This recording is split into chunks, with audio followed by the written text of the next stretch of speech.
a igreja e o fermento. 1 Coríntios capítulo 5, versículo 6 a seguir, que diz bem assim a palavra do Senhor: não é boa a vossa jactância. Não sabeis que um pouco de fermento faz levedar toda a massa? Versículo 7: alimpai-vos, pois, do fermento velho, para que sejais uma nova massa, assim como estáis sem fermento, porque Cristo, nossa Páscoa, foi sacrificado por nós, pelo que façamos festa, não com o fermento velho, nem com o fermento da maldade e da malícia, mas com os asmos da sinceridade e da verdade.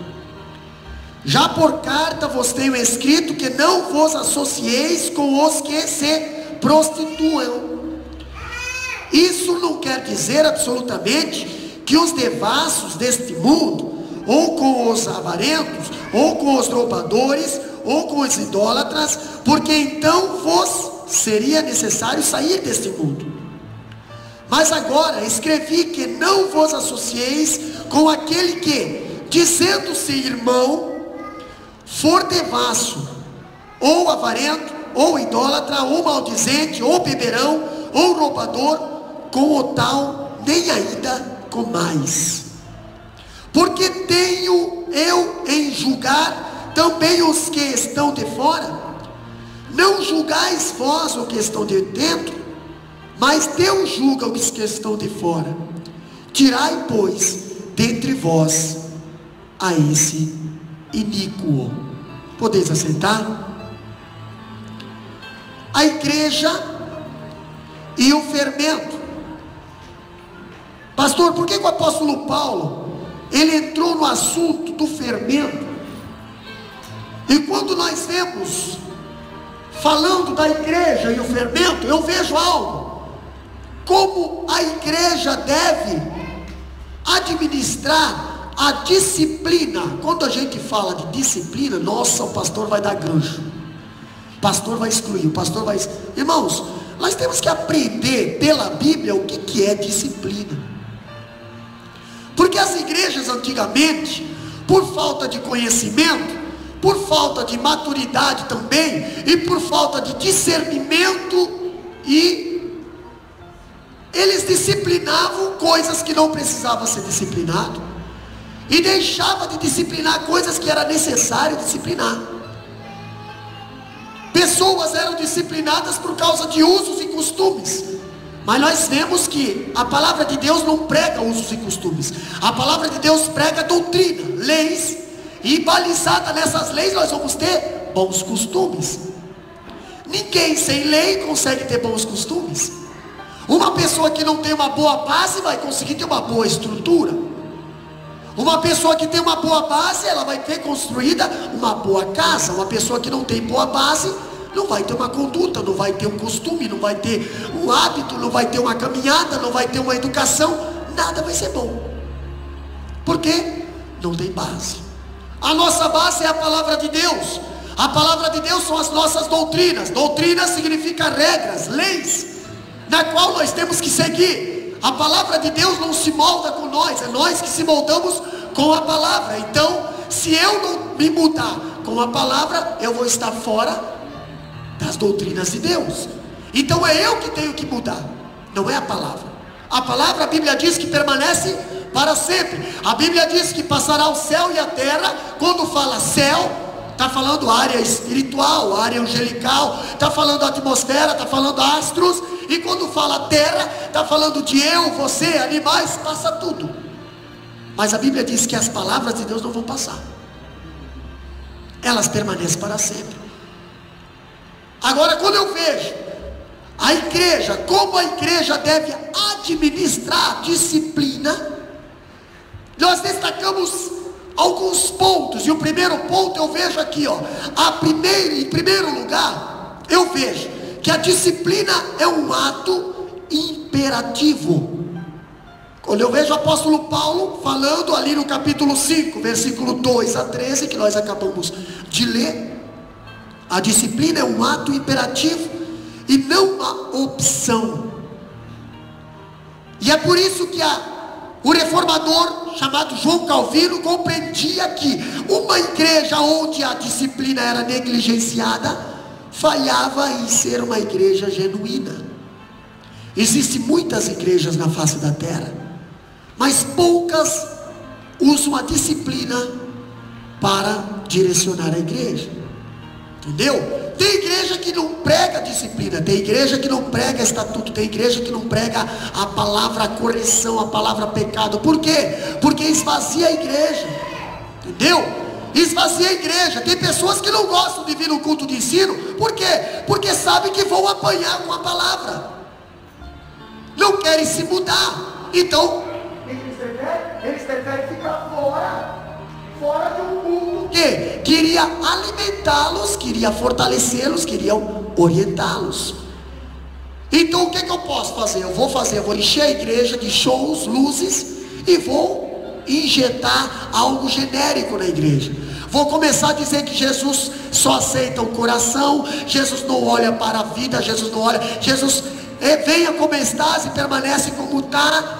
Então esse tipo de doutrina que está sendo usado no mundo contemporâneo hoje. Entendeu? Jesus, ele falou um dia quando ele entrou no templo, ele meteu o chicote nos cambistas dentro da igreja e disse bem assim, ó: a minha casa não será chamada, a minha casa será chamada casa de oração, e vós fizestes, transformaste ela em covios e salteadores. Covil e salteadores. O apóstolo Paulo, chamando nossa atenção, ele diz que a disciplina é uma ordem de Deus. Ele diz: ide e ensinai. Entendeu? Ensinando todas as coisas que eu vos tenho falado. E se nós vamos prestar atenção como Jesus ensinou os discípulos, se hoje fosse ensinar os discípulos hoje da forma que Jesus ensinou antigamente, misericórdia, né? Mas não mudou nada. Pastor, ali no capítulo 5, versículo 2, diz bem assim, e não chegastes a lamentar, para que fosse tirado do vosso meio quem tamanho ultraje praticou. O que estava acontecendo na igreja de Corinto? A igreja de Corinto estava tendo membros dentro da igreja que estavam praticando aberrações, e o povo estava conformado.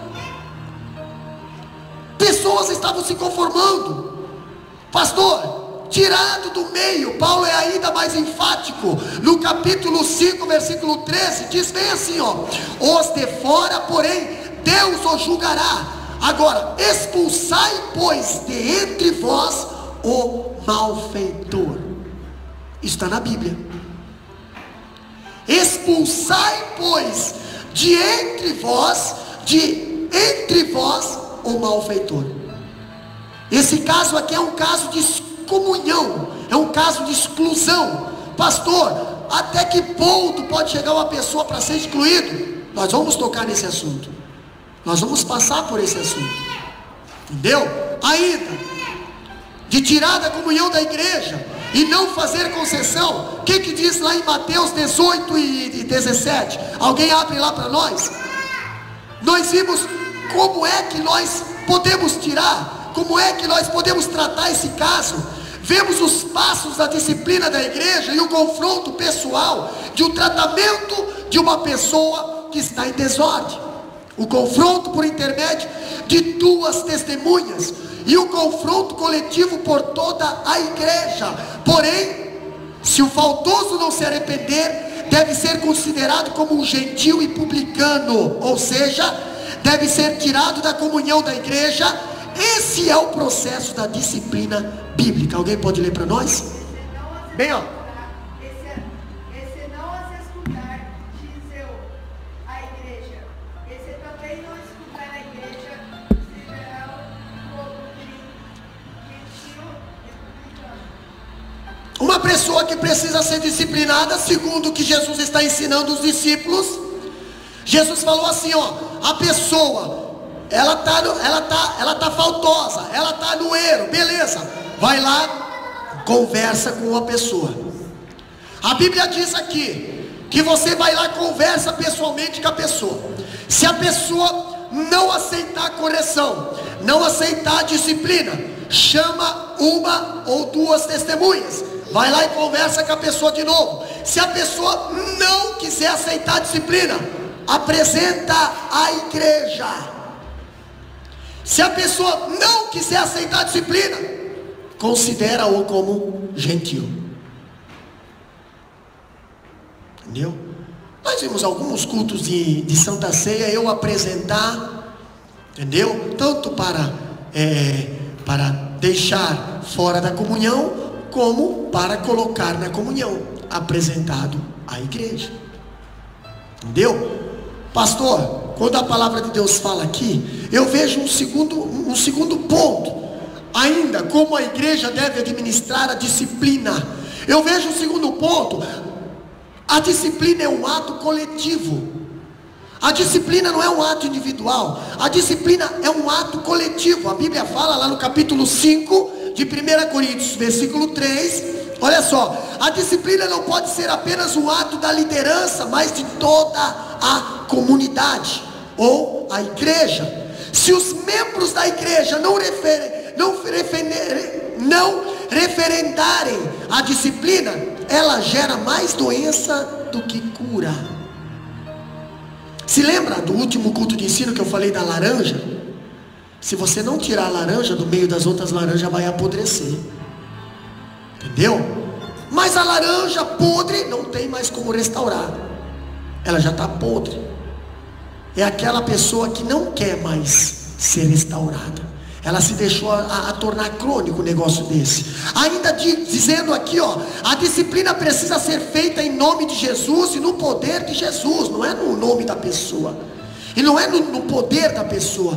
Tem muitas pessoas que querem disciplinar, tem muitas pessoas que querem chamar a atenção, tem muitas pessoas que querem corrigir, mas querem corrigir com a autoridade própria. Querem corrigir com a sua própria ousadia, com a sua própria autoridade. Aí, como diz aqui, em vez de melhorar, acaba estragando mais. Em vez de ajudar, acaba prejudicando. A palavra de Deus nos ensina que nós precisamos corrigir em nome de Jesus. Entendeu? Com o amor de Jesus. A palavra de Deus diz que a misericórdia e a bondade nos seguirão todos os dias. Irmão, não adianta você corrigir e não ter misericórdia. Não adianta você corrigir e não ter amor. Entendeu? Você precisa corrigir, mas você precisa acreditar que ela vai se regenerar. Ela vai mudar a sua falha.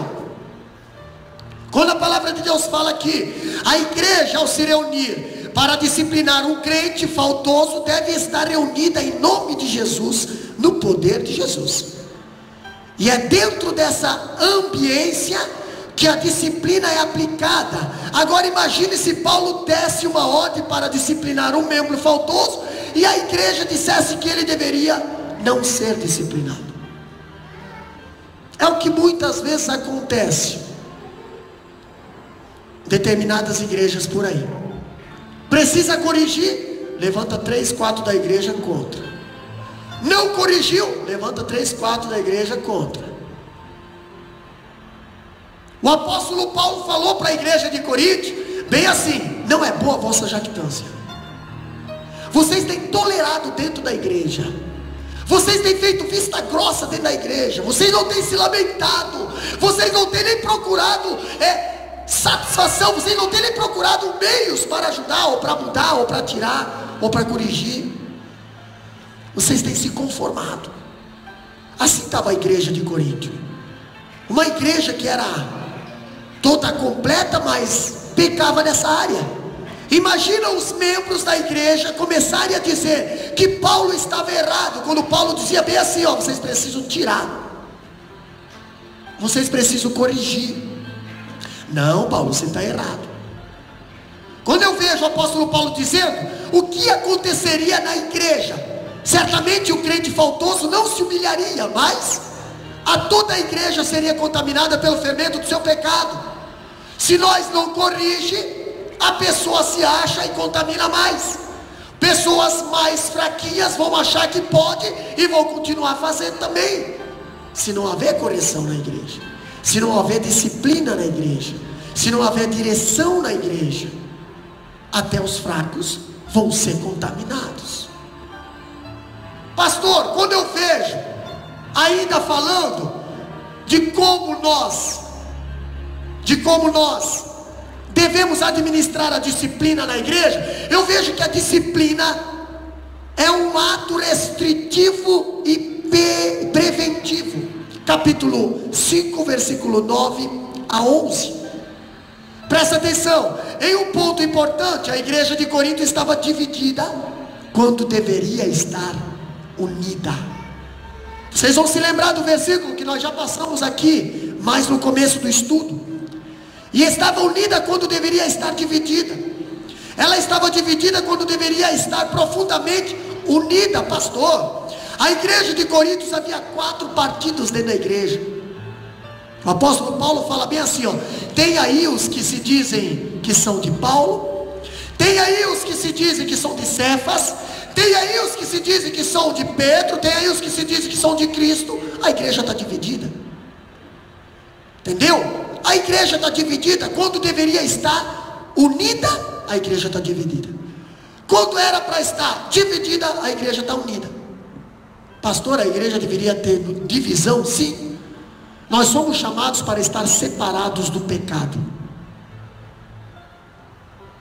Deus não concorda quando tem união com o pecado, quando tem confronto, quando tem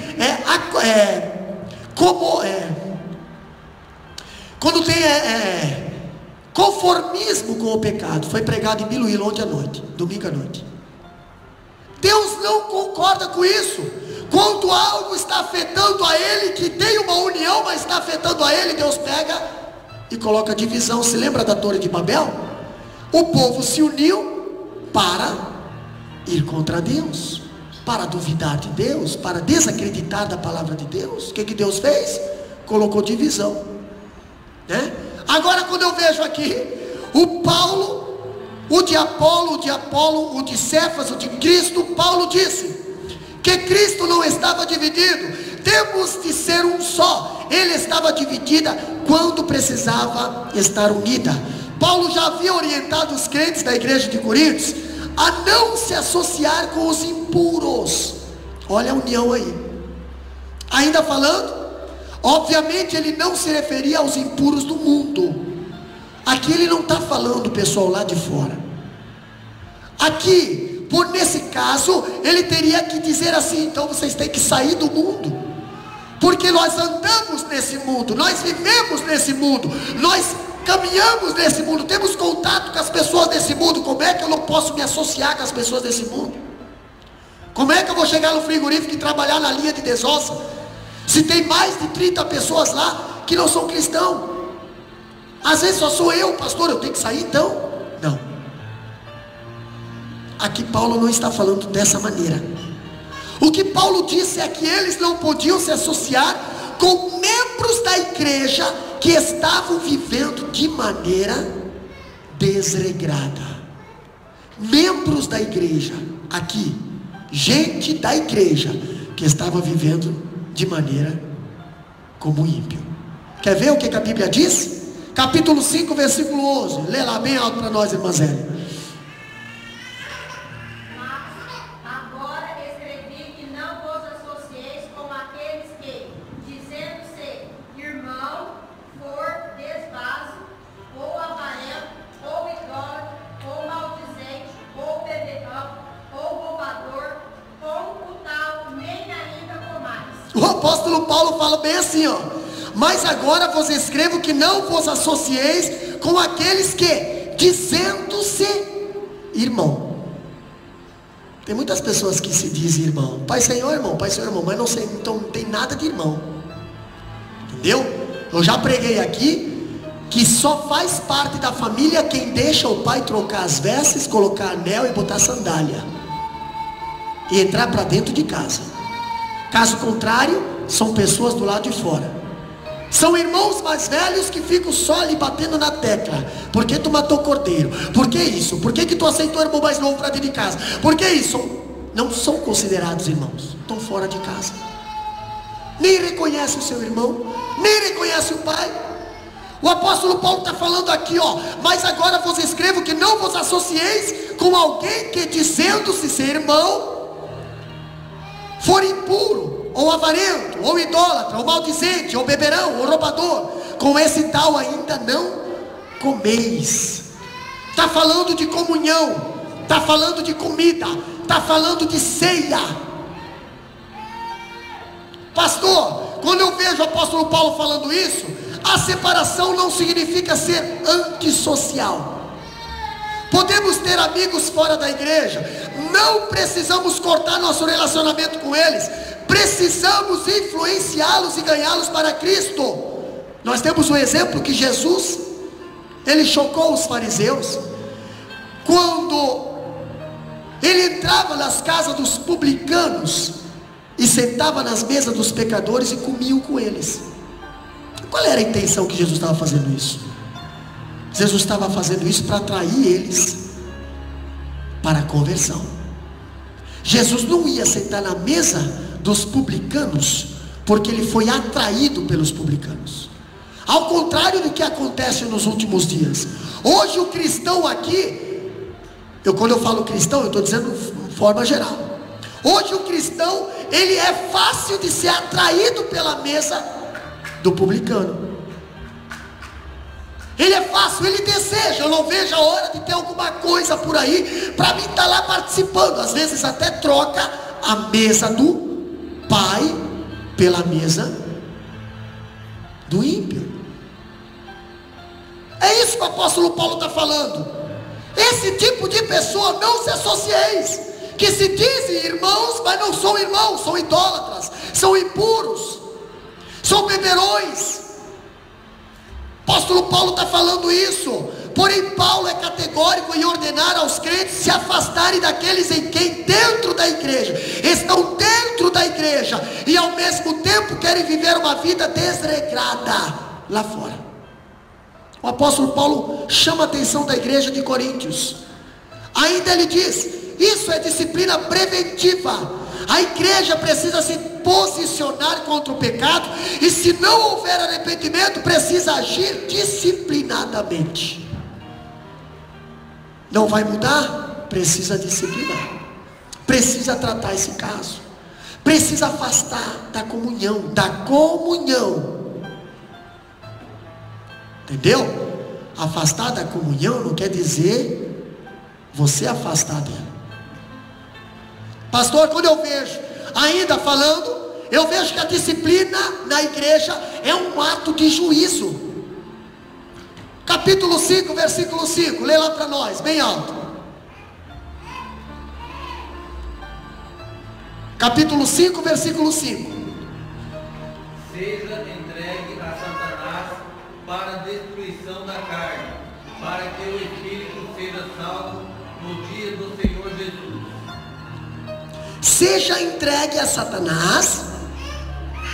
Como é que a disciplina deve ser feita na igreja? A disciplina, a Bíblia diz que é um ato de juízo. Paulo diz, capítulo 5, versículo 4 e 5: em nome do Senhor Jesus, reunidos vós e o meu Espírito, nunca se reúna sem o Espírito Santo, nunca vai resolver alguma coisa sem o Espírito Santo, nunca vai tratar um caso sem o Espírito Santo, nunca vai resolver um problema sem o Espírito Santo. Com o poder de Jesus, nosso Senhor, entregue a Satanás para a destruição da carne, a fim de que o Espírito seja salvo no dia do Senhor Jesus. Mamarivone, o que eu tenho que entregar a Satanás?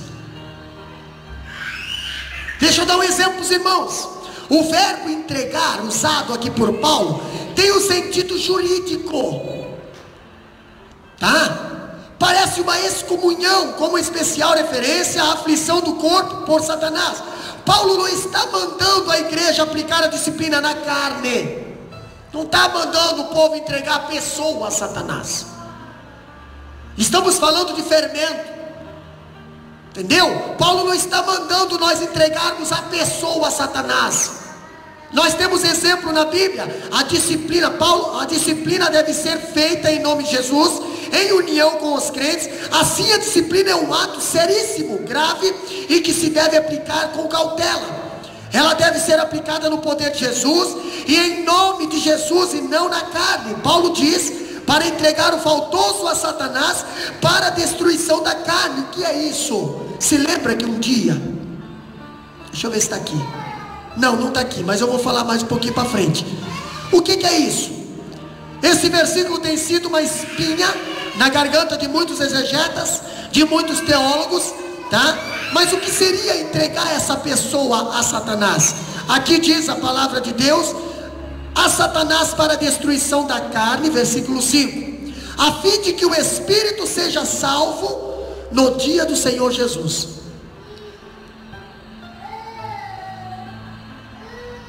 Quando eu olho para essa passagem aqui, eu me lembro de Pedro.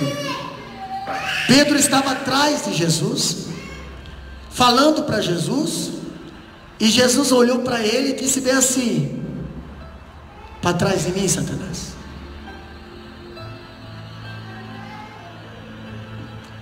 Jesus estava falando para quem? Para Pedro? Não. Jesus estava falando para algo que estava dominando a vida de Pedro. Agora vocês entendem o que é para entregar a Satanás. É para entregar a Satanás aquilo que pertence para ele e libertar aquela alma para a salvação. O que é para nós entregar a Satanás, pastor? Entregar o fermento velho, pertence para esse mundo. As atitudes e o comportamento pertencem para esse mundo. E a alma nós temos que entregar a Deus. Isso é verdadeira disciplina. O que acontece nos últimos dias? Hoje você entrega corpo, alma e espírito, exclui, porque até a família você exclui da igreja. Você despreza, você ignora, Por quê, pastor? Por causa de fermento. A Bíblia diz que o fermento velho faz levedar toda a massa, mas se eu tirar o fermento, eu consigo recuperar a massa. Se eu não colocar o fermento, a massa nem incha. Mas não, eu prefiro jogar massa, fermento, tudo fora. Quando o apóstolo Paulo está falando aqui, os melhores intérpretes entendem que isso significa a exclusão, comunhão da igreja. A igreja, pastor, é onde predomina o governo de Deus, e o mundo é o reino de Satanás. Agora, entregar a Satanás significa tirar a pessoa da jurisdição, da comunhão e da proteção da igreja. Pastor, se uma pessoa não é membro, tudo bem, não está na proteção da igreja. Que a Bíblia diz: toda a vara que está ligado na videira verdadeira, ela produz fruto, ela faz parte do corpo. Uma vara que não faz parte do corpo não pode ser considerada membro do corpo. Uma pessoa que não faz parte da membresia da igreja, ela também não está na proteção da igreja, ela não está debaixo do cajado da igreja. Entendeu? Muitas pessoas vêm falar: pastor, você não está vendo isso, não está vendo. Mas irmão, a pessoa não é membra. Eu posso aconselhar, eu não consigo corrigir uma pessoa que não está ligada na membresia da igreja. Muitas pessoas hoje não se batizam por causa disso, porque não querem ser corrigidos, achando que estão saindo na vantagem. Não, pastor. A pessoa que se batiza, ela faz parte da família, ela está debaixo do cajado, ela está debaixo das asas, ela está na proteção de Deus.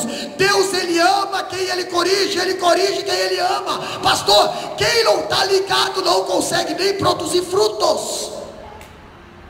A Bíblia é muito clara nisso. Toda vara que em mim não estiver ligada não vai produzir fruto. Pastor, mas tem muita vara que está ligada. Sim, existe vara que está ligada e está seca.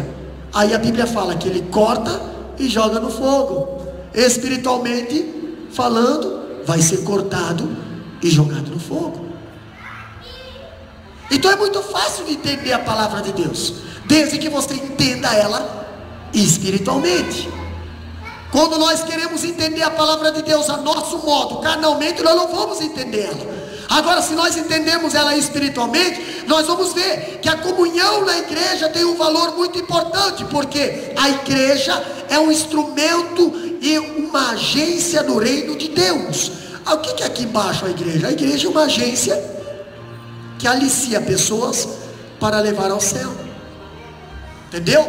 A igreja é uma agência na qual há uma seleção, e nessa seleção você passa por essa seleção. Se você for constatado limpo, puro, santo, você entra no reino de Deus. Caso contrário, você é rejeitado na própria agência aqui na terra. Quem é o aliciador, pastor? É Jesus de Nazaré, porque ele disse: eu sou a porta, e eu sou uma porta muito estreita. Entendeu? Muito estreita, ninguém vai ao Pai senão por mim. Então há uma certa restrição para nós chegar ao reino de Deus. Entendeu?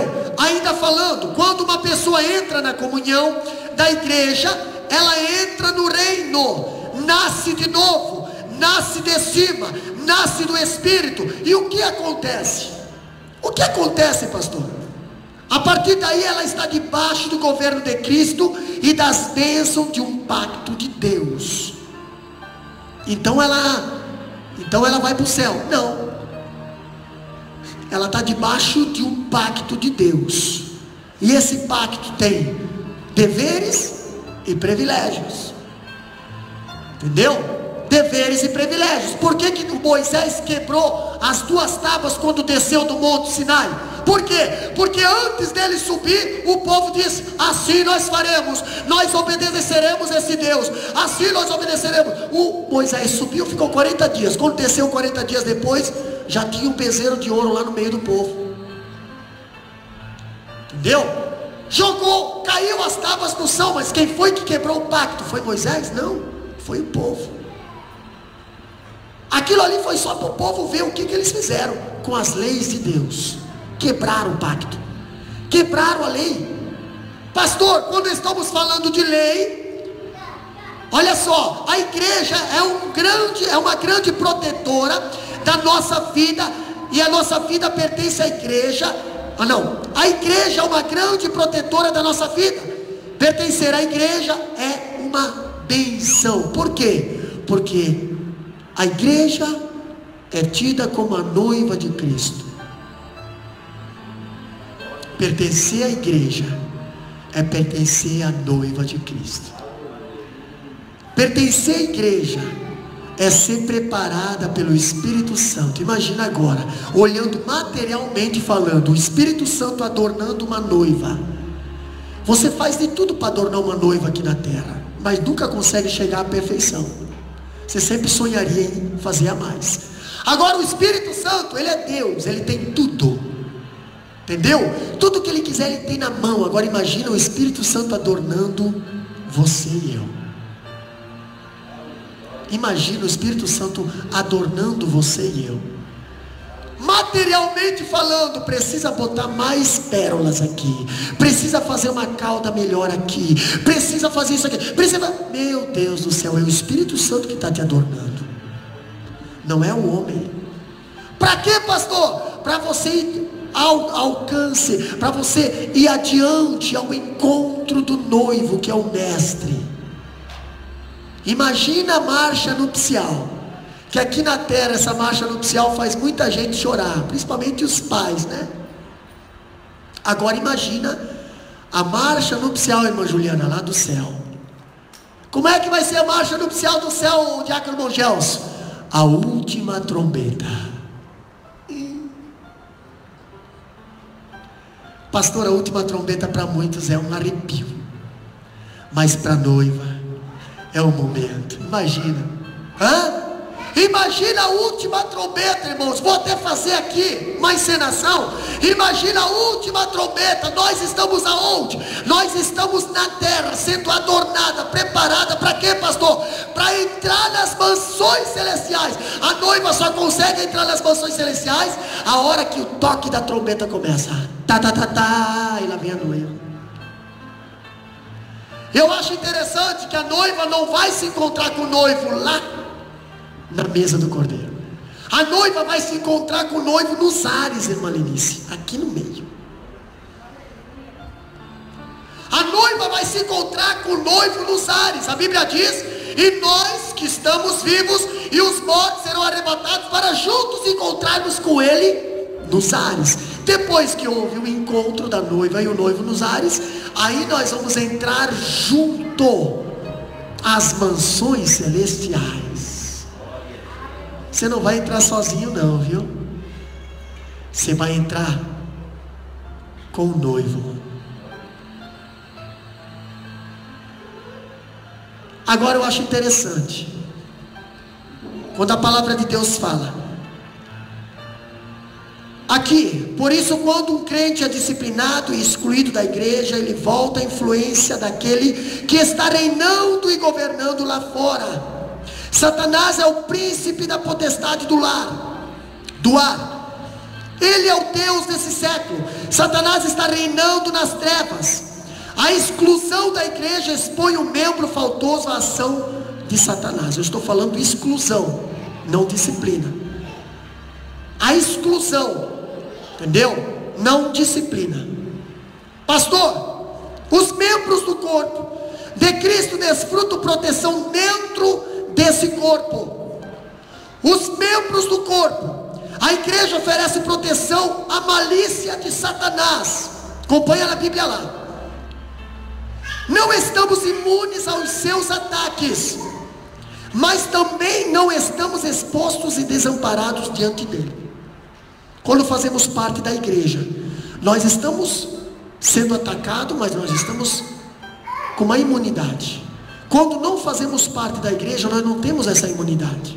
Nós somos alvo fácil.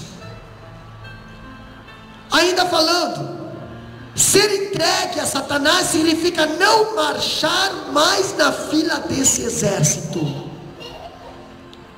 Entendeu? Ser entregue a Satanás. Ao invés disso, ficar isolado, de sorte que a proteção é removida.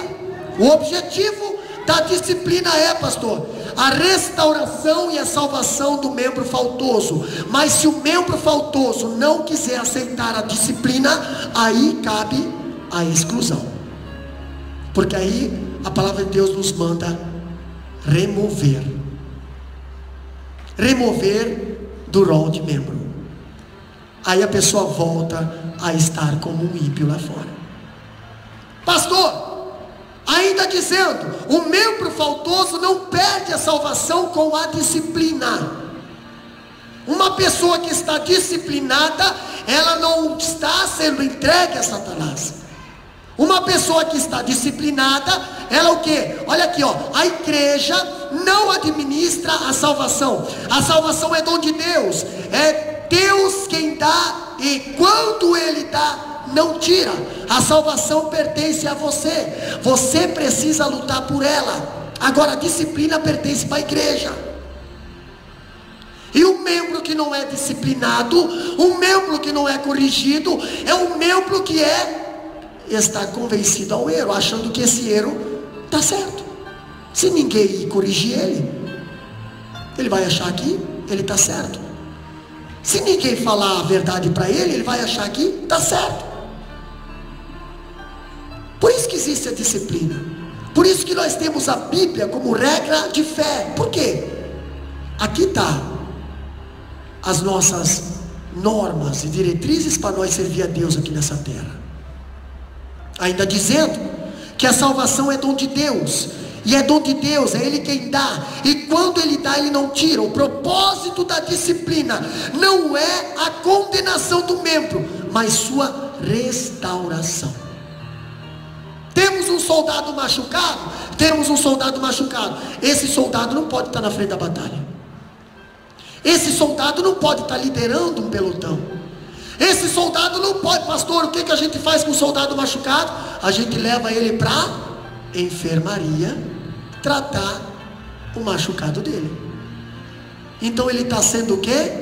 Ele foi disciplinado para tratar o caso dele. Ele ainda faz parte do pelotão. Depois que ele melhorou, ele volta com observação. Entendeu? O pastor ainda está sob observação dos médicos. Não está liberado para viajar, não está liberado para fazer nada, porque está sob observação. pode haver alguma recaída, precisamos observar. Pastor, o que se chama isso? O período da disciplina. Entendeu? E qual é a diferença da disciplina e da exclusão? Quando se fala da igreja, a disciplina é quando o membro se deixa ser corrigido. E a exclusão? A exclusão é quando o membro quer ficar aqui machucado, atrapalhando os outros que estão bem, e não quer ser corrigido, e não quer ser disciplinado, e não quer ser tratado. Aí o que está acontecendo? Está atrapalhando, está machucando os outros. Não, precisa ser tirado, porque alguma intenção ele tem de ficar ali, ou para machucar os outros, ou para atrapalhar, ou para atrasar o pelotão. Precisa ser tirado. Vamos sair, vamos lá, vamos tratar teu caso. Não, tá bom, traz 2 testemunhas, vamos tratar. Não, traz mais. Não, apresenta para a igreja. Não, então tira fora. Isso é exclusão. Mas até chegar a esse ponto, entendeu? Eu espero que nunca precise. Nunca. Porque Deus age a nosso favor, Deus trabalha a nosso favor. Mas na igreja de Coríntios estava com esse problema. E se estava com esse problema, a igreja de Coríntios não é uma igreja melhor que a nossa. Se Paulo orientou a igreja de Coríntios e deixou a primeira carta para a igreja de hoje, é porque nós precisamos ser orientados também. Precisamos estar aqui, aprender com ele. Pastor, quando falamos aqui, nós vemos algo interessante ainda. A igreja, a disciplina é um ato de prevenção, preventivo. A disciplina é um ato preventivo. Ela protege os demais membros da igreja.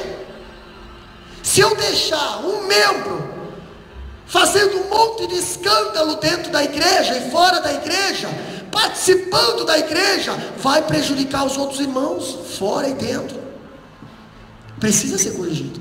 O que Paulo diz lá no capítulo 5, versículo 7? Diz bem assim, lançai fora o velho fermento, para que sejais nova massa.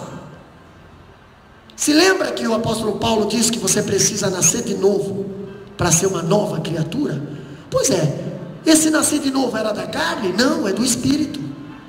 Nascer de novo. Se nós nascemos de novo no Espírito, a carne vai ser orientada pelo Espírito. Então eu não vou mais ter um velho fermento. Eu vou ser um pão asmo. O que é o pão asmo? Um pão sem fermento, um pão sem enxume. O próprio apóstolo Paulo, a própria Bíblia fala, lá no livro de Josué, também no livro de Êxodo, quando o povo de Israel ia sair do Egito, nós vemos que Deus fala para Moisés: Moisés, agora você mata o cordeiro e faz pão sem fermento. Entendeu? E ainda, Moisés, ervas amargas. Por quê? Pão sem fermento, você não pode ter uma vida inchada. O cristão não pode ser inchado. Tem muita gente que é inchado. É inchado, vive inchado. Qualquer toquezinho ele, está inchado. É inchadão. É um inchadão. Mas não pode dar um toquezinho que ele fica 3, 4 semanas ali. Daqui a pouco ele vai se inchando de novo. Sabe de onde vem esse enxume? Vem lá de fora do mundo. Por quê, pastor? Porque quem pertence à família não incha, ele diminui, ele é humilde. A Bíblia diz que Deus exalta quem se humilha, e Deus humilha quem exalta. Deus só humilha quem tem fermento lá de fora. Quem não tem fermento, Deus exalta. Pastor, quando a palavra de Deus fala aqui, se você não lançar o fermento velho fora, você não vai ser nova massa. Se nós não deixarmos os costumes, os padrões, as coisas desse mundo lá fora, e nós seguirmos o caminho que é Jesus, nós não vamos se tornar uma nova criatura. Precisamos abandonar o fermento velho. O fermento velho é as coisas desse mundo, o nosso passado. Ainda a Bíblia fala, a massa vai se contaminando, ela vai ser contaminada. Paulo continua dizendo, lá no versículo 12: Por isso celebramos a festa não com o velho fermento, nem com o fermento da maldade, nem o da malícia, e sim com os asmos. O que é asmos? Asmo é pão sem fermento, da sinceridade e da verdade. Uma pessoa que fala a verdade, nem sempre ela aparece. Uma pessoa que é sincera, nem sempre ela aparece. Por quê? Porque ela não tem fermento. Agora o mentiroso, ele aparece. Mentiroso, ele, meu Deus, está lá, pá. Mas a Bíblia diz que a verdade, ela predomina, e a mentira, ela é revelada. E quando uma mentira do mentiroso é revelada, aí acabou com a massa. Sem contar que deu escândalo para a igreja. Alguns até se desviam por causa daquele. Alguns até se escandalizam por causa daquele. Entendeu? Por isso que a Bíblia diz que um pouquinho de fermento faz levedar toda a massa. Contamina toda a massa. Querendo ou não querendo, por mais forte que você seja espiritualmente, você é atingido. Por quê? Você faz parte da igreja. Você faz parte da massa. Pastor, ainda falando aqui, Paulo prossegue dizendo, lá no versículo 12: pois com que direito haveria eu de julgar os de fora? Não julgais os de dentro. A igreja deve julgar os seus membros, e não os de fora da igreja. Paulo conclui: os de fora, porém Deus os julgará. Expulsais, pois, de entre vós o malfeitor. Muitas das vezes nós se preocupamos com os lá de fora.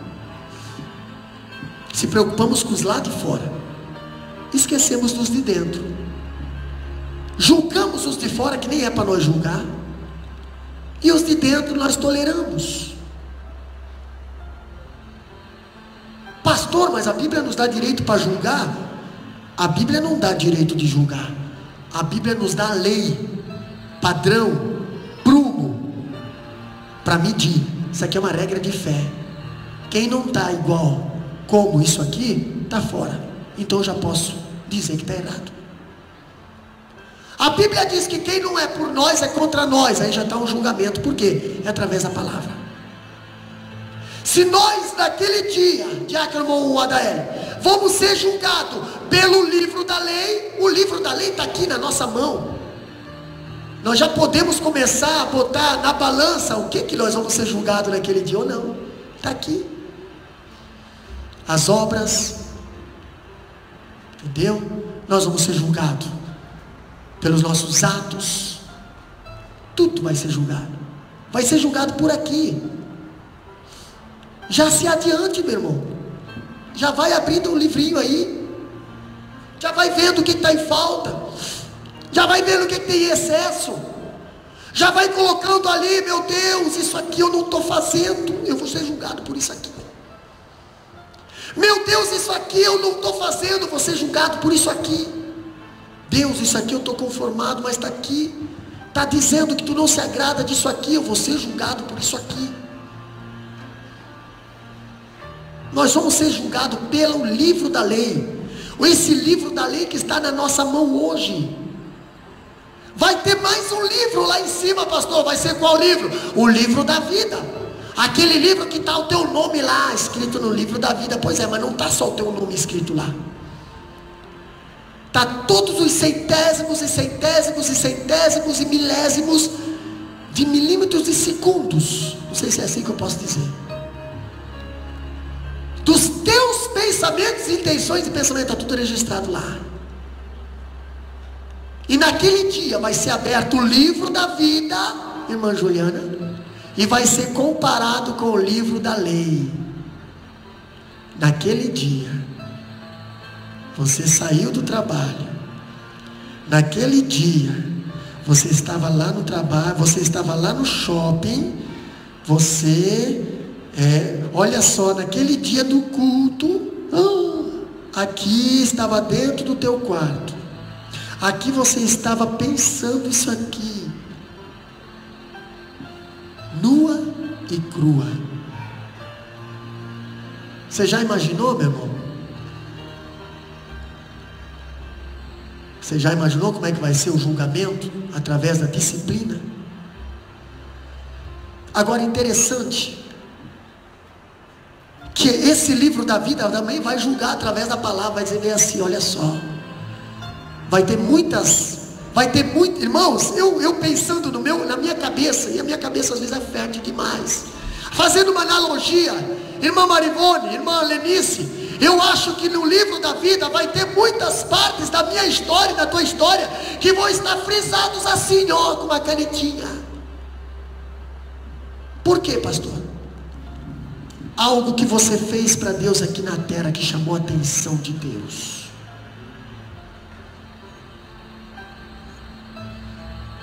Deus não se esquece, mas Ele imputa. Quanto a Abraão, ele aceitou pela fé, seguir os caminhos do Senhor. A Bíblia diz que Deus imputou isso lá nos anais celestiais. Agora imagina você, quando você está fazendo algo para Deus, e você surpreende Deus com algo sobrenatural. Deus pega aquela canetinha lá no céu, imagino eu, e frisa esse dia da tua vida. Frisa. Quem sabe ali foi colocado uma pedra a mais na tua coroa. Quem sabe ali você conseguiu ganhar uma alma, você conseguiu investir em alguém, você conseguiu trazer alguém para a igreja. Está frisado lá no livro da vida. Isso vai mexer na balança. Pastor, o que é tirar o fermento? Tirar o fermento não é apenas tirar o pecador, é tirar o pecado. Lembra quando Pedro queria afastar Jesus da cruz? Jesus disse para ele: arreda de mim, Satanás, porque não cogitas as coisas de Deus, e sim as coisas do homem. Mateus 16 e 23, lê lá para nós. Mateus 16 e 23, o que diz lá? Ali Jesus estava falando para quem? Para Pedro. O que Jesus estava falando? Era para Pedro mesmo? Ele, porém, voltando-se, disse a Pedro: para trás de mim, Satanás, que me serves de escândalo, porque não compreendes as coisas que são de Deus, mas só as coisas que são dos homens. O que estava acontecendo ali naquele diálogo, diácono Mongelson? Pedro estava lá querendo dizer assim: Jesus, você não pode morrer na cruz.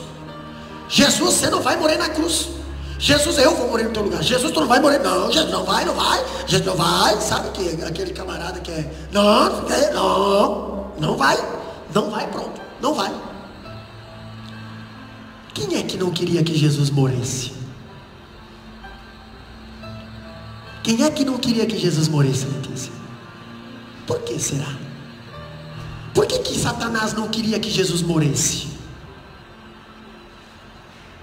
A coisa mais terrível que Satanás não queria que acontecesse era a morte de Cristo. Sabe por quê? Porque Satanás não conseguiu fazer Jesus pecar. E se tivesse morrido um inocente, o sangue desse inocente ia perdoar o pecado de toda a humanidade. Satanás não queria que Jesus morresse. Satanás queria que Jesus pecasse, não morresse. Entendeu? Satanás queria que Jesus pecasse. Mas a Bíblia diz lá no livro de Gênesis: e a semente da mulher pisará a cabeça da serpente. Entendeu? Como é que foi o pisada na cabeça da serpente?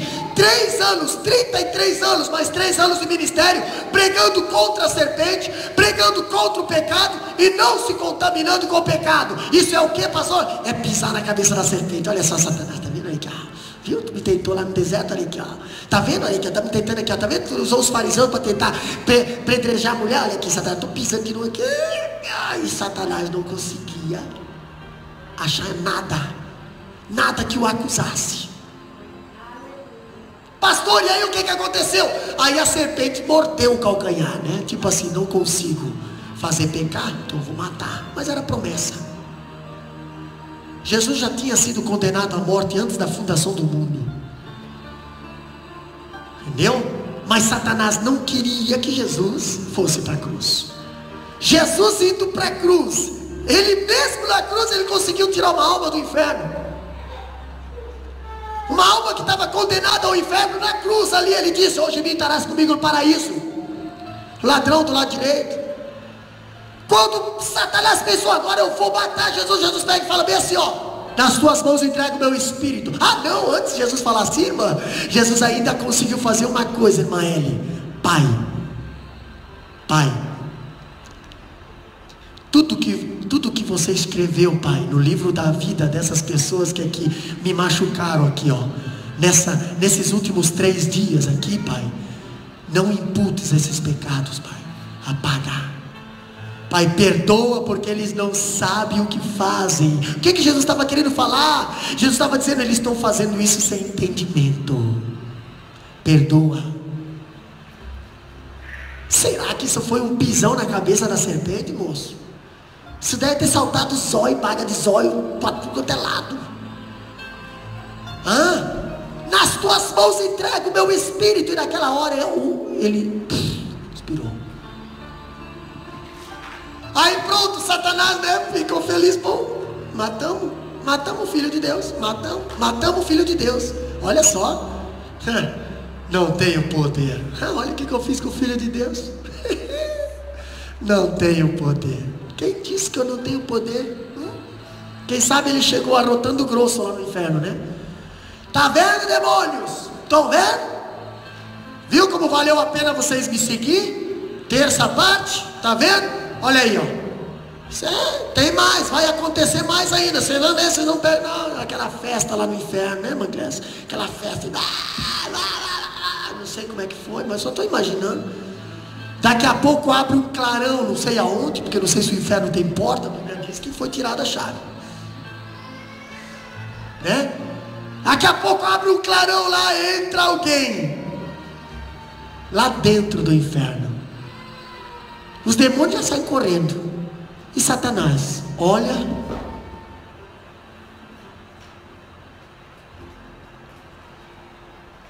dá a chave da tua casa, dá a chave da morte. Por quê?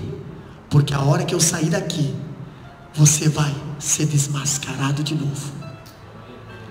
Porque até agora você tinha poder na morte. Até agora você cutucava, até agora você fazia alguém sofrer. Agora não. E quando Jesus sobe lá do inferno, ele volta para a sepultura. E ele explode a porta da sepultura. E a primeira coisa que ele diz quando ele ressuscita: é-me dado todo o poder no céu e na terra. Mas Pedro, não, tu não vai morrer, tu não vai morrer, tu não vai morrer. E Jesus olha para trás. O que diz lá? Mateus capítulo 16 e 23, bem alto. Ele, porém, voltando-se, disse a Pedro: para trás de mim, Satanás. Olha só, Jesus estava falando para Pedro? Não, Jesus estava falando para Satanás, que estava usando a boca de Pedro naquele momento. Jesus estava falando para Satanás: para trás de mim, Satanás, porque você está querendo impedir os planos de Deus. Se fosse para Pedro, Pedro não teria continuado com Jesus. Jesus só estava tirando o fermento velho da vida de Pedro. Você precisa tirar esse fermento velho da tua vida, essas atitudes, esses comportamentos lá do mundo. Para trás de mim, fermento velho. Para trás de mim, coisa imundícia. Mas o Pedro eu quero que fique. O Pedro eu quero que fique. Ainda falando sobre o fermento velho, ainda diz: é interessante que Jesus mandou arredar Satanás e não a Pedro. Quando eu vejo Pedro falar, Pedro era um discípulo e nele Jesus continuaria investindo. Agora, Jesus não iria investir no Pedro com aquelas atitudes. Como é que Jesus ia investir no obreiro se o obreiro não confiava em Jesus? Se Jesus falava assim: eu preciso morrer para salvar você, e o obreiro dizendo assim: não, tu não vai morrer, tu não vai morrer, tu não vai morrer. Eu vou morrer no teu lugar. Olha só, ousadia de Pedro, dizendo assim: eu sou melhor que tu. Tem que morrer o inocente, tem que morrer, então eu vou morrer no teu lugar. É um tapa, né? imagina Jesus dizendo: precisa morrer o cordeiro tem que ser perfeito, o cordeiro tem que ser sem mácula, o cordeiro tem que ser isso. Aí chega Pedro lá todo cheio de falha, dizendo: tu não vai morrer, eu vou no teu lugar. Pedro precisava ser corrigido, senão ele ia se formar um obreiro errado, um obreiro com problema, um obreiro sem fé. O problema estava ali, ele precisava ser tirado da vida de Pedro. E o problema era o quê? Era a influência do fermento velho lá de fora, atitudes do velho homem lá de fora. Você pode ver que qualquer coisinha que acontecia, o Pedro já queria resolver na ignorância, o Pedro já queria resolver na espada, o Pedro já queria resolver Irmãos, eu estava ouvindo um negócio. Pedro era o homem que ele ia para a oração armado.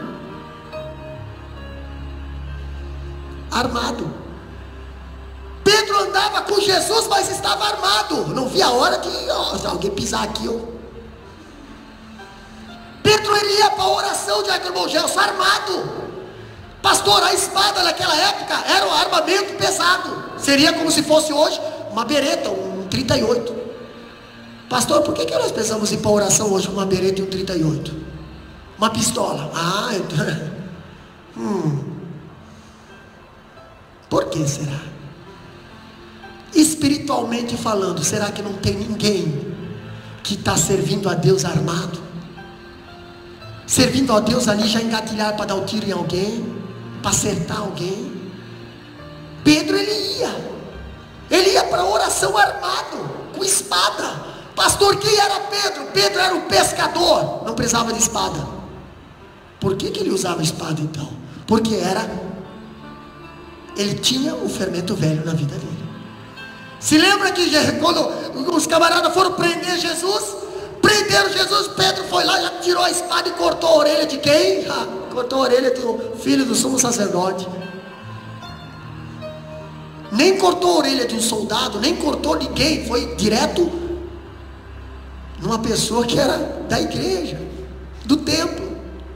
E o que é que Jesus falou? Pedro, guarda essa espada, Pedro, porque aquele que com espada ferir, será ferido. Aquele que com espada ferir, será ferido, Pedro.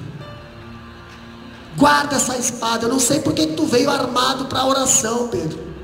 Eu não sei porque tu leva a espada para a oração hoje. Eu não sei porque tu leva pistola para a oração. Porque, irmão, nós vemos hoje igrejas que o pastor não pode andar sem ter 300 segurança do lado. E alguns ainda dizem bem assim, né? Está sendo pago para matar. Aí a Bíblia diz: eu vim para dar vida e vida com abundância. É por isso que nós precisamos estudar o livro de 1 Coríntios, porque tem muita coisa acontecendo na igreja hoje que já acontecia lá atrás, e Jesus chamava atenção. Entendeu? Pastor, os seus não serão feridos, eles não serão envergonhados. A Bíblia diz, hein, nós temos até um louvor que nós cantamos esse louvor, mas não acreditamos no que cantamos, né? Ninguém vai te tocar, ninguém vai te eu estou. Temos que acreditar nisso, né? Temos que acreditar nisso. Senão não adianta nós sermos cristãos e não acreditamos na palavra que nós pregamos. Nós vamos passar por perseguição, vamos passar por perseguição, está aqui, está escrito, pastor. Mas eu tenho medo da perseguição, eu tenho velho fermento na minha vida, pastor. Deus não consegue agir porque tem pessoa com o espírito de Pedro ali, aquele velho fermento dizer: tu não pode morrer. A perseguição não pode acontecer. Um homem de Deus, uma mulher de Deus não pode ser perseguida, pastor, hoje. Por quê? Porque não pode. A Bíblia diz que vai ser perseguido, e eu já estou contratando segurança para não ser perseguido. O que eu estou fazendo? Eu estou tentando descumprir o que já está aqui, promessa. Ou eu tenho medo, alguma coisa tem, porque eu tenho medo disso aqui se cumprir. Por que os homens hoje, homens considerados homens de Deus, mulheres consideradas mulheres de Deus, que são influência na sociedade, tem medo de morrer hoje, pastor? Por quê? Se são homens protegidos por Deus, se são mulheres protegidas por Deus, se estão crentes protegidos por Deus, por que eles têm medo de morrer? Alguma coisa está errada. Eles devem estar em falta na balança, porque o cristão verdadeiro, ele almeja, não vê a hora.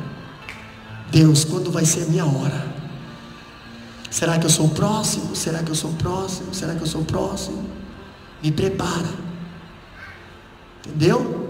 Deus repreende qualquer segurança que venha tentar me impedir de entrar no céu. Né? Deus repreende qualquer pessoa que tem o espírito de Pedro, que é o espírito de Satanás, que venha tentar impedir eu de chegar no céu. Se chegou a minha hora, Deus repreende todos que vêm me impedir. Eu quero chegar, não quero mais ficar aqui. Jesus era para morrer na cruz e o Pedro estava impedindo. Jesus estava tentando impedir. Não, tu não vai morrer na cruz, tu não vai morrer na cruz. Não, peraí, eu vou morrer no teu lugar. Eita, promessa não é para ti, é para mim, e é para um santo, não você, rapaz. Bom, não é o Pedro que está falando. Para trás de mim, Satanás, porque tu não vai atrapalhar as promessas de Deus. Algo a se pensar. O verdadeiro cristão já tem proteção divina, não precisa proteção da terra. Uma vez o diácono Modaélio falou que nossa avó, ela é toda blindada, toda cheia de ferro espiritual, toda blindada. Pastor, mas nós não estamos livres de um ataque de canguru. Sim, claro.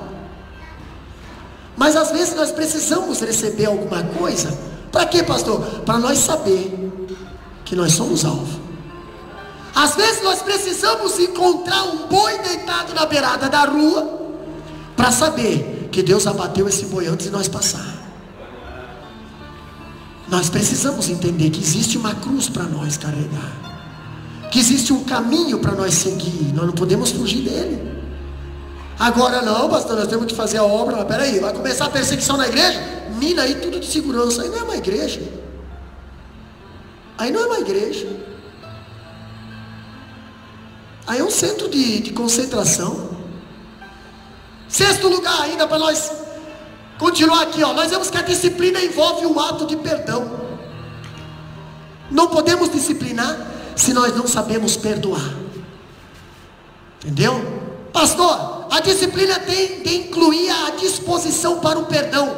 É muito importante entender o final dessa história. O que acontece com esse membro que foi expulso da igreja, pastor? Olha só, lembre que o propósito de Paulo era a sua restauração. Está lá no capítulo 5, versículo 5. A disciplina foi aplicada e o propósito foi cumprido. O jovem faltoso arrependeu-se. Agora Paulo orienta a igreja a perdoá-lo e restaurá-lo.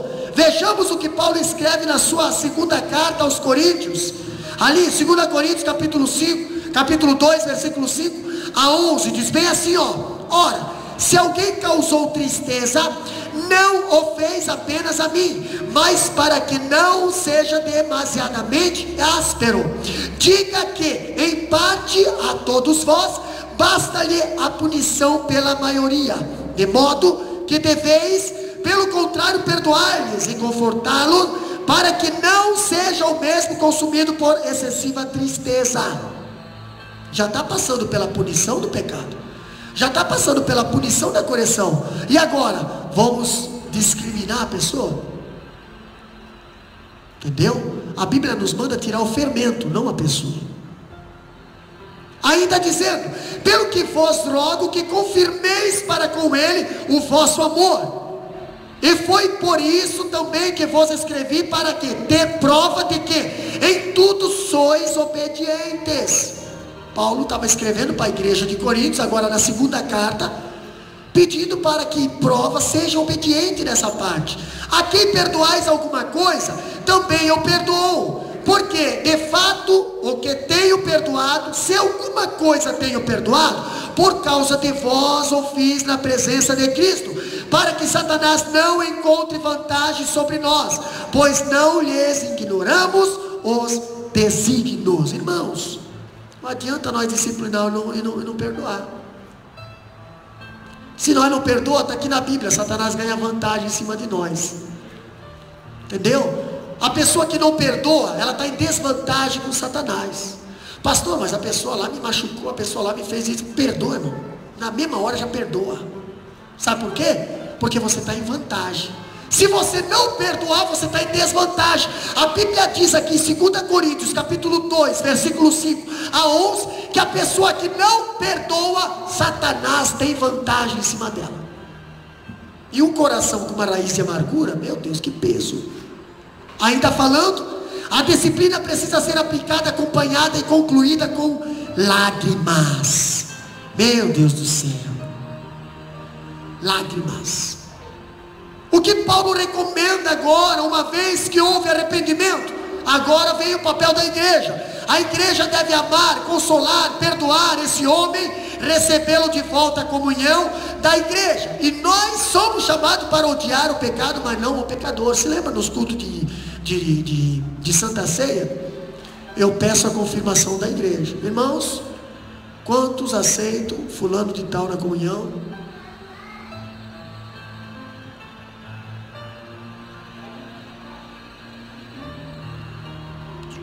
Quem é? Aí eu penso assim, um dia você pode estar no lugar dele. Você pode precisar de uma mão. Se você soubesse o quanto vale uma mão estendida para você. Se você soubesse o quanto vale uma mão. Eu acho que foi César, né? Que ele fazia assim. E os cristãos lá no Coliseu olhavam para a mão dele. Todo mundo olhava para a mão dele. Se ele fazia assim, os cristãos eram mortos, botado fogo, soltado leões. Mas a mão de Cristo, ela está estendida para nós. A Bíblia diz que ele tirou-nos do encharco de lodo e pôs os pés firmes sobre uma rocha. Pastor, no Pai Nosso diz bem assim, ó: perdoai as nossas ofensas, assim como nós perdoamos a quem nos tem ofendido. Ei, Jesus nos perdoou e muitas das vezes nós não queremos perdoar. Se você soubesse o peso de uma mão, você nunca iria querer ser punido por Deus, porque o salmista diz bem assim: horrenda coisa é cair na mão do Deus vivo. Pastor, falando ainda, nós somos chamados para odiar o pecado e não o pecador, para tratar com dureza o pecado e não tolerá-lo. Ainda dizendo, propósito da disciplina na igreja, nós temos aqui algo interessante: a correção do faltoso. A correção do faltoso, lá no capítulo 5, versículo 5, diz bem assim, ó: o propósito da disciplina é corrigir, restaurar o faltoso. Não basta a igreja disciplinar, não basta nós disciplinar. A disciplina é punição, mas restauração, diz o apóstolo Paulo, capítulo 5, versículo 5, a fim de que o espírito seja salvo. A disciplina era para salvar a pessoa, a alma da pessoa. A disciplina não era para matar a pessoa, não. A disciplina é para salvar a alma da pessoa. A Bíblia diz que Deus ama quem corrige. Entendeu? Ainda dizendo, eu quero acelerar, nós temos o segundo lugar, o propósito da disciplina é a proteção da igreja. Capítulo 5, versículos 6 e 7. Lê lá para nós. Qual a proteção da igreja? O que diz lá? Não é boa a vossa jactância. Não sabeis que um pouco de fermento faz levedar toda a massa? Alimpai-vos, pois, no fermento velho, para que sejais uma nova massa, assim como estáis sem fermento, porque Cristo, nossa face, não foi sacrificado por nós. Paulo está dizendo que a igreja deve se viver num clima de festa. A vida da igreja tem de ser uma festa de alegria e exaltação e de celebração. No entanto, há um momento quando o pecado entra na igreja e essa festa se transforma em um funeral. Por isso que ele diz, não é boa a vossa jactância. Vocês estão fazendo festa, mas no estilo funeral. Entendeu? ainda devemos então jogar fora o fermento velho para celebrar a festa da Páscoa. Páscoa significa libertação. Páscoa, pão sem fermento. Páscoa, sem contaminação. Ainda falando, a igreja precisa ter o quê? A igreja deve chorar por causa do pecado. Lá no capítulo 5, versículo 1 e 2, em vez de ficar cheio de orgulho por causa do pecado, deveríamos chorar por causa dele. A vida cristã é uma festa, transformando-se num funeral. Quando o pecado contamina a igreja, uma igreja madura chora por causa do pecado. Ainda vemos que a igreja deve julgar o pecado. Capítulo 5, versículo 3 a 5 diz: Paulo usou 4 expressões fortes para mostrar o faltoso precisava ser tirado da comunhão da igreja. O primeiro fato foi: tirai do vosso meio. Capítulo 5, versículo 2. Segundo foi: entregue a Satanás. Capítulo 5, versículo 5. Terceiro foi: lançai fora. Capítulo 5, versículo 7. E o quarto: expulsai de entre vós. Pastor, para fazer essas 4 coisas exige um julgamento. Ninguém tira, ninguém expulsa, entendeu? Ninguém tira, ninguém expulsa, ninguém entrega, ninguém lança sem antes decidir o porquê está fazendo isso. Isso cabe à igreja, através da palavra, no nome de Jesus Cristo. Se não fazer isso, a igreja é contaminada. A igreja, ela passa por escândalo. A igreja, ela passa por sofrimento. Por quê? Porque é tolerado certas coisas. Quando eu falo sobre isso, eu vejo que a igreja deve remover o pecado. Capítulo 5, versículos 6 a 13. A imagem aqui é da Páscoa judia. O cordeiro foi imolado, o sangue foi aplicado nas vigas das portas, e eles tinham que reunir-se dentro da casa para comer o cordeiro e os pães asmos. Todavia diz a Bíblia que todos eles tinham de investigar a casa durante 7 dias. 7 dias esse povo tinha que comer, esse povo tinha que estar na casa deles, mas eles tinham que investigar a casa deles. Para quê, pastor? Por que eles tinham que investigar a casa deles?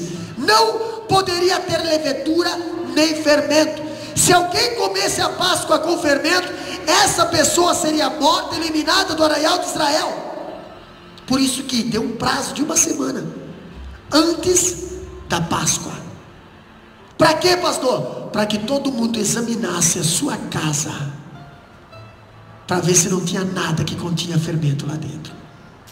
Nem um pedaço de pão, nem um vinho fermentado, nada com fermento. Se tivesse, se chegasse a Páscoa, se chegasse pastor, vamos passar o sangue nos umbrais da porta, vamos tudo para dentro, mas se houvesse fermento lá dentro, não adiantaria o sangue, ia morrer também. Tá? Algo a se pensar. Vamos trazer para os nossos dias, irmãos. Quando a palavra de Deus nós lemos todo o culto de ceia: examinai o homem a si mesmo antes de comer o pão e beber o cálice. A Bíblia está falando nesse contexto: dá uma olhada na tua casa e veja se não tenha nada que contenha o velho fermento lá dentro, porque se tu tomar o pão e a ceia, tu vai morrer. Dá uma olhada na tua casa, que hoje nós somos o templo do Espírito Santo. Hoje nós temos o sangue do Espírito Santo. Dizemos às vezes que temos, entendeu?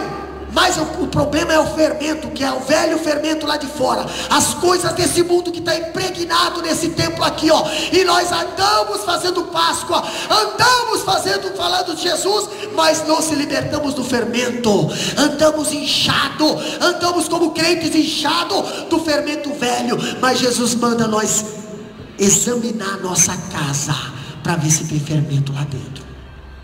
Por que, pastor? Porque faz levedar toda a massa. Concluído, você deve viver a vida cristã fazendo uma faxina e uma limpeza diária na sua vida. Não celebre a Páscoa, não celebre outro culto a Deus se há fermento, pecado em sua vida. Remova o fermento do pecado da sua vida, para que você possa celebrar a Páscoa dos asmos e da verdadeira sinceridade de Deus. Irmã Eli, se prepara. Examina a nossa vida, Deus. Olha no nosso coração, olha no nosso templo, para ver se não tem alguma pitadinha de fermento velho desse mundo. Dá uma olhada, Deus, na minha vida espiritual e veja se não contém nada de fermento, Senhor, que me faça inchar na tua presença. Eu quero diminuir na tua presença. A Bíblia diz que convém que ele cresça e eu diminuo. Só pode diminuir quem não tem fermento. E manda gassurianda. Quem tem fermento não diminui, quem tem fermento cresce. E a Bíblia de Deus, a Bíblia fala que quem tem fermento não pode participar da Páscoa. O anjo da morte passará, o anjo da morte vai passar pela tua casa, e se tiver fermento lá dentro dos teus, vai haver morte. É muito sério o que estava acontecendo com a igreja de Coríntios. E o apóstolo Paulo estava chamando a atenção àquela igreja. Está vendo fermento lá dentro, está vendo tolerância de fermento lá dentro, está vendo compatibilidade com esse fermento aí dentro, está vendo concordância com o pecado dentro dessa igreja. Precisa ser tirado, precisa ser tratado, precisa ser disciplinado, precisa ser corrigido, não pode ser tolerado. Vocês precisam sentir. É muito interessante quando nós estudamos o livro de 1 Coríntios. Por quê, pastor? Porque nós somos o templo do Espírito Santo hoje. O sangue do Cordeiro está aqui na nossa vida. Pastor, o altar está aqui na nossa vida. Se coloca de pé, igreja. O altar está aqui na nossa vida.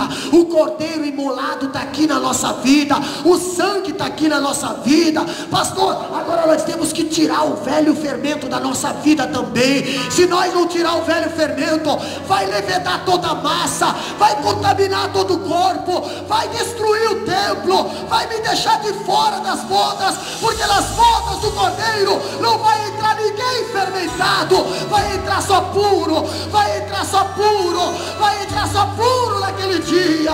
Ora, manda gassuribanda, que nós possamos ser purificados do velho fermento, que nós possamos ser purificados do velho fermento. Adore a Deus nesse. Eu quero estar com Cristo, onde a luta se travar, no lance imprevisto.